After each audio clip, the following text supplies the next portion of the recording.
Hello everyone, कैसे हैं आप सब। Welcome and welcome back to my channel. Delhi university admission procedure का फेज सेकंड शुरू होने जा रहा है, जिसमें आप सबको अपनी प्रेफरेंसेस फिल करनी है कॉलेजेस को लेकर एंड कोर्सेज को लेके। एंड आई थिंक आप सब काफ़ी कंफ्यूज होंगे कैसे में कोर्सेज को फिल करना है, कैसे में कॉलेजेस को चूज़ करना है, कौन से कोर्सेज को प्रायोरिटी पे रखना है, कौन से कॉलेजेस को प्रायोरिटी पे रखना है। सो आपको बिल्कुल भी कंफ्यूज होने की ज़रूरत नहीं है। मैं आपके लिए यहाँ पे 7 टिप्स लेके आया हूँ जो आपके कन्फ्यूजन को काफ़ी हद तक बहुत दूर कर देंगे और आप इजीली अपनी प्रेफरेंसेस को फिल कर पाएंगे। तो चलिए वीडियो को शुरू करते हैं। उससे पहले अगर आपने मेरे चैनल को सब्सक्राइब नहीं किया है तो चैनल को सब्सक्राइब कर लीजिए। एंड एस्पिरेंट्स देखिए, सबका अपना क्राइटेरिया प्रेफरेंस फिल करने का अलग अलग हो सकता है। कोई एकेडमिक्स को प्रायोरिटी देगा, कोई सोसाइटीज़ को प्रायोरिटी देगा, कोई कॉलेज को प्रायोरिटी देगा, कोई अपने कोर्स को प्रायोरिटी देगा। फॉर एग्जाम्पल मान लीजिए कोई स्टूडेंट है, वो हिस्ट्री ऑनर्स में एडमिशन लेना चाहता है। एंड वो हिस्ट्री ऑनर्स में इसलिए एडमिशन लेना चाहता है क्योंकि उसको आगे पीजी में एमए जब करनी है तो एमए भी उसको हिस्ट्री से ही करनी है, तो उसके लिए प्रायोरिटी उसका कोर्स हो जाएगी, ना कि कॉलेज।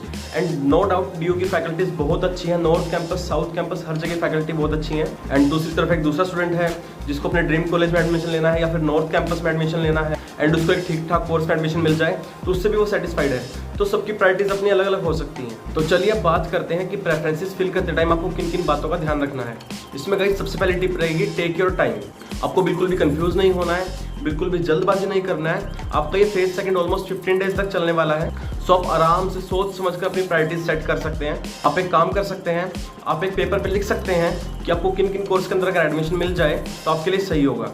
उसके बाद आप उन कोर्सेज को प्रायोरिटी से सेट कर सकते हैं। उसके बाद सेम चीज़ आप कॉलेजेस के साथ भी करिए कि जिन कोर्सेज को आपने सेलेक्ट किया है, जिन कोर्सेज को आपने प्रायोरिटाइज किया है, वो कौन से कॉलेज उन कोर्सेज को ऑफर करते हैं। उसके बाद आप सेम कॉलेजेस की भी इसी तरह लिस्ट बना सकते हैं। प्रेफरेंस फिल करते टाइम क्या कर सकते हैं, आपने कोर्स को चूज किया, मान लीजिए बीकॉम ऑनर्स के लिए आपने पहले प्रायोरिटी से सारे कॉलेजेस को चूज कर लिया।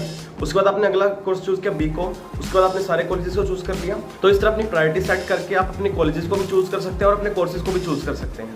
तो इस तरह से आप अपने फेवरेट कोर्सेज को और प्रायोरिटी कॉलेजेस को एक पेपर पे नोट डाउन कर सकते हैं। उसके बाद फिर अच्छे से सोचने समझने के बाद आप अपनी प्रेफरेंस लिस्ट फिल कर सकते हैं।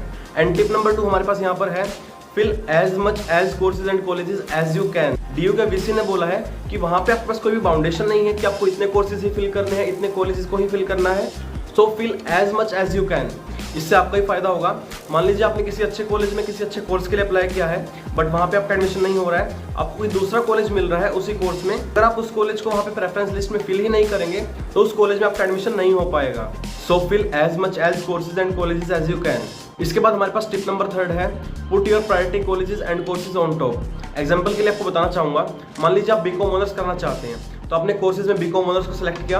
उसके बाद आपने उन सारे कॉलेजेस को प्रायोरिटाइज कर दिया जो कॉलेजेस बीकॉम ऑनर्स करवाते हैं, राइट। बट बाय चांस आपको बीकॉम ऑनर्स के लिए कोई अच्छा कॉलेज नहीं मिला तो आप सोचते हैं कि किसी अच्छे कॉलेज में बीकॉम में एडमिशन हो जाए, तो आप सेकंड कोर्स को चूज करेंगे बीकॉम।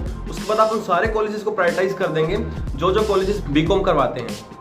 तो इस तरह से आपको अपने कॉलेजेस को और कोर्सेज को चूज करना है।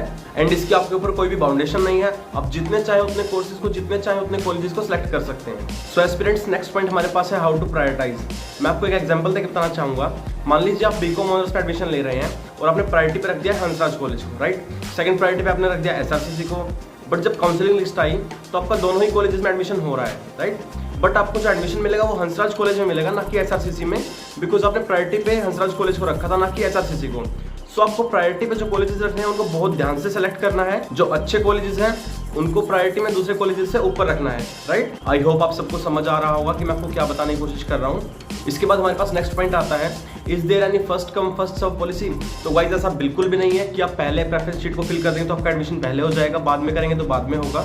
आपके पास अभी बहुत टाइम है, आराम से 1-2 दिन में पेपर पे अपनी एक प्रेफरेंस शीट नोट डाउन कीजिए, उसमें करेक्शंस कीजिए, देन अपनी प्रेफरेंस शीट को फिल कीजिए। इसके बाद एस्पिरेंट्स हमारे पास अगला पॉइंट आता है, रीचेक बिफोर सबमिट। आपने अपनी रेफरेंस शीट को फिल कर दिया, आपने अच्छे से कॉलेजेस को प्रायोरिटाइज कर दिया, आपने अच्छे से कोर्सेज को प्रायोरिटाइज कर दिया, लेकिन उसके बाद भी आपको एक बार रीचेक करना है सबमिट करने से पहले, ताकि बाय मिस्टेक आपसे कोई गलती ना हो, क्योंकि आपकी एक छोटी सी गलती हो सकता है आपको आगे जाके बहुत भारी पड़े। इसके अलावा दिल्ली यूनिवर्सिटी का रेफरेंस फिलिंग पोर्टल हो सकता है आज रात से स्टार्ट हो जाए, सो आप लोग चेक करते रहिएगा। इसके बाद हमारे पास नेक्स्ट पॉइंट आता है, आई होप आप सबको वीडियो पसंद आई होगी। वीडियो को लाइक कर दीजिए, चैनल को सब्सक्राइब कर लीजिए। शुक्रिया।